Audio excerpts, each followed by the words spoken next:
So one of the things that we discovered while we were doing this is, there's the Zoom fatigue and technology glitches and, who needs to be in and how do we get them together. But quite frankly, where we didn't have anxiety was actually walking through the tool itself.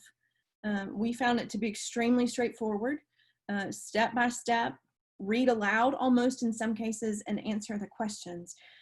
So without ever having a conversation with any of y'all, we found huge success with this tool.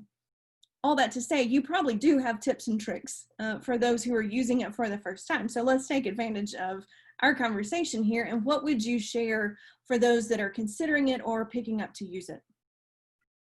Yeah, so our first tip would be don't ignore the second PDF that you download when you submit your information into our website, which is the Going Deeper bonus section. And this is a set of additional resources, and you can use these resources to revisit some of the most interesting aspects of your conversation that you went through during What Now. So for each of the main sections in What Now, the bonus section has an activity or resource that just takes that conversation and pushes it a little bit further. And in addition to that, there are some helpful resources there for guiding your congregation through processing some of what's been lost in this season. Help giving you some different ideas about how you might ritualize some of your grief together in this new context and environment that we're in. So don't ignore the Going Deeper bonus section. I think the other thing is to really focus on the areas that are important to you. So as a leader, go through the tool ahead of time, identify where does your team really need to spend to make sure they get through that piece of the tool.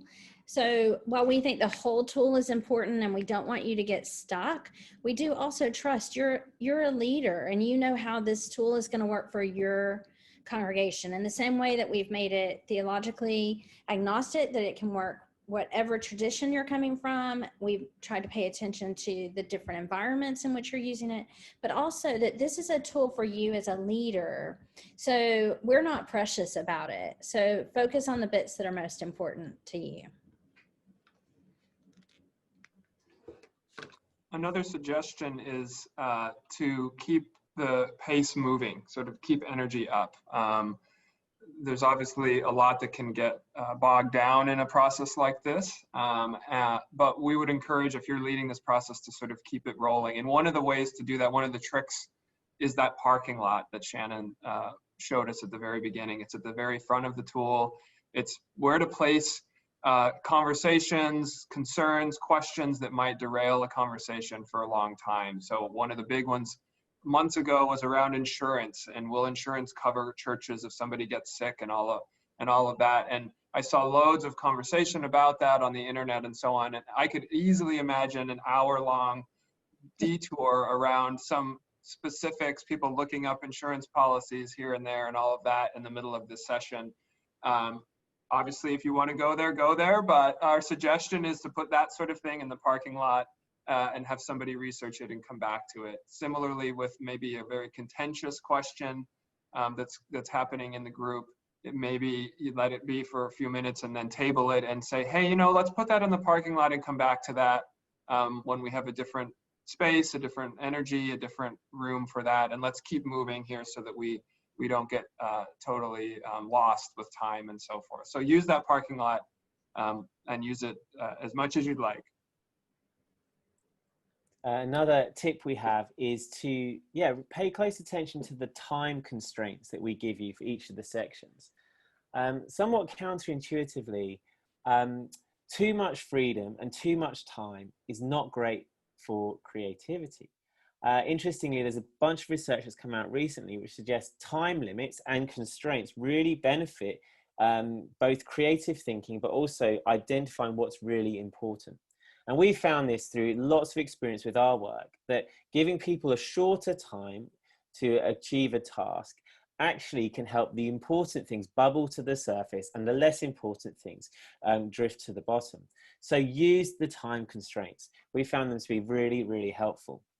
But of course, they're there to serve you. So whilst you use them, don't get too hung up on them. Perhaps don't give the timekeeper role to the one individual in the group that would just enjoy more than anything else stopping everybody else from talking. And given all that as well, these sorts of processes just take time. Even if you use the time constraints, even if you use the parking lot, it will take time. And so we do advise you to schedule an extra 15 minutes, particularly for the second session, the one that you're going to the very end, just to make sure you really get across that finish line. Yeah, that's great. So I think, at the end of the day, prepare.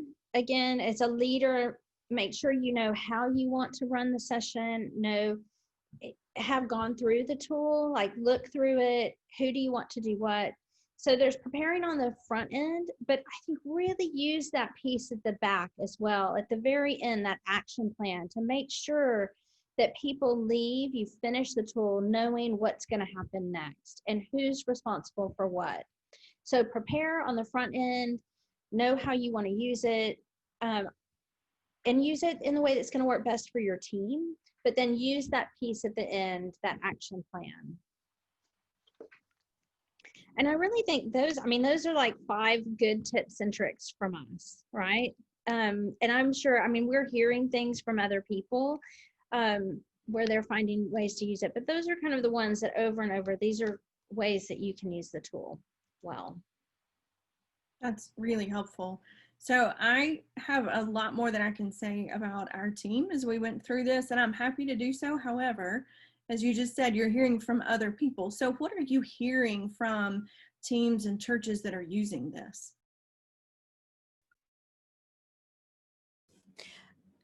Well, I think one of the things that's really encouraged me is that people are designing things to test straight away, like that they're choosing to do quick experiments. So there was a church that was in the beta group that used it like on June the 1st, and they tried their design project by the end of June. I was blown away that a leadership team would come together, make a decision and try something, and then quickly evaluate and say, well, that didn't work the way we thought, but it gave them the confidence to try something else. So I think that is one thing that I'm hearing. I'm loving what we're hearing there. And then also how people's voices are coming to the table in different ways, that different people are engaging in this process, and that it allows for that, which we love. And, as with all the tools that Rooted Good does, we're always wanting to help bring in different voices, because what you think that helps with creativity. And so those are 2 things that stand in my mind of things that we've heard from other churches. I don't know. Yeah, Mark, do y'all have anything to add to that? That was a good good summary, Shannon. Yeah. I do, though. I'm going to pick on you, Mark Elston, because you're also at Press House and you've been using parts of the tool in other ways. Like, what have you, can you share some of your experience? Because we get to hear that because we're on your team, but it might be. Yeah, so one example, we've used the postcard exercise a number of times, actually. So, one other strategy is to use some of the exercises repeatedly or in different. So I used it with my board of directors and then also with our staff separately, but the same exercise.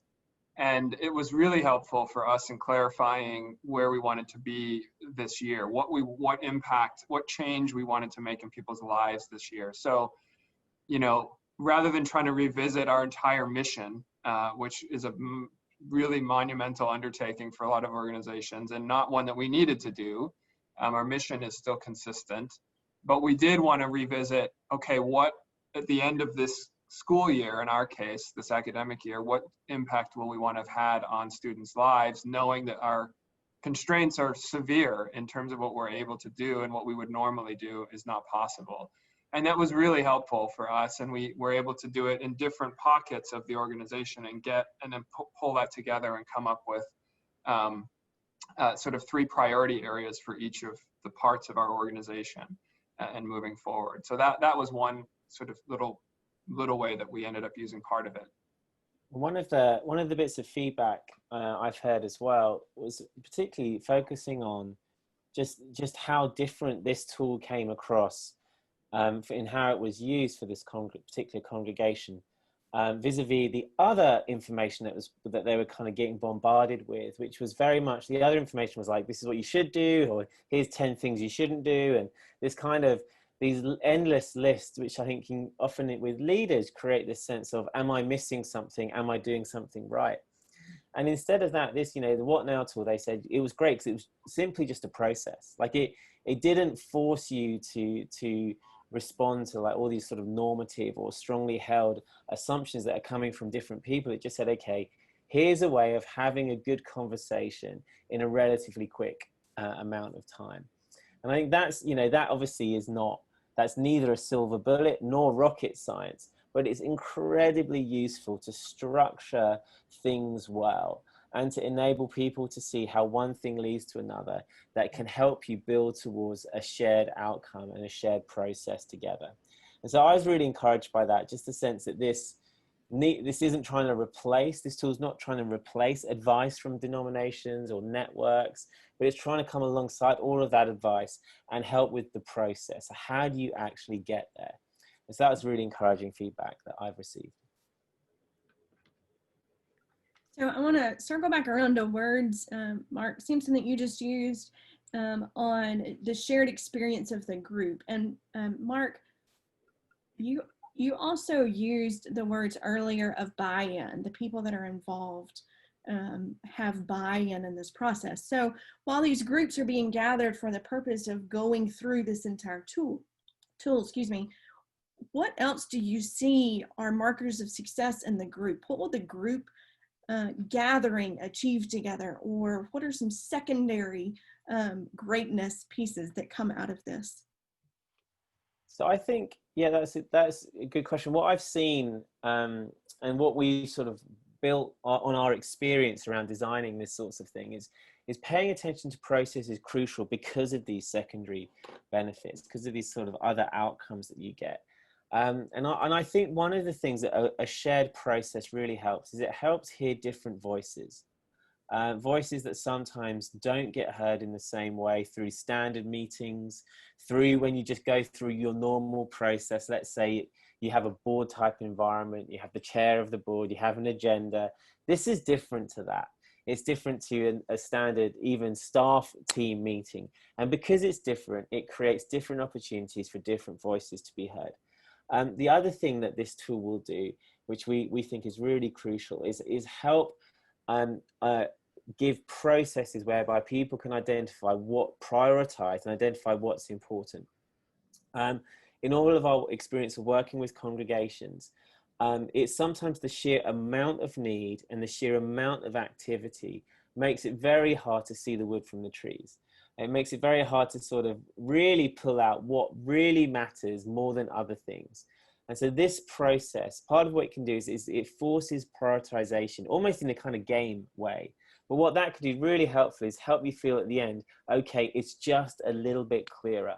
And as we've said, now is probably one of the hardest times to make decisions as leaders, but one of the keys to unlocking that process is having a bit more clarity about what really matters and what's at stake. So we feel some of those sort of consensus, clarity, and listening to other voices are sort of secondary things that will come through using this process. To your point about who usually does the thinking and the speaking, we were mindful in our team as we did this of power dynamics. We had 5 people who live on 3 different levels of the hierarchy and in our organizational chart. And so we rotated the facilitator. I alluded this a little bit earlier, but it became very important to us that everyone was in charge of something. So that it wasn't just one person asking all the questions. And that worked for our team. And that's the beauty of this in some ways, is that you adapt it to how you need to do it.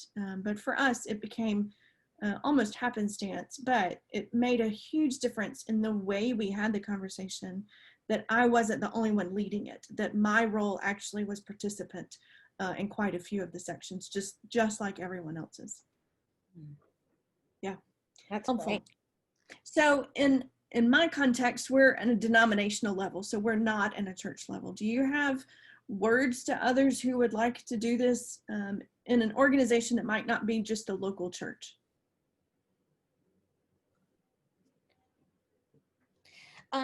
Well, we do think that it'll work for other organizations. We're wanting right now to redevelop it specifically for nonprofits, but we think as it is, an organization can use it. For denominations specifically that are helping congregations, we think use it, share it, use it with your constituency. And then, and even, take some videos of your team using it and share it with the people that trust you. We think that denominations can leverage this tool within their own network.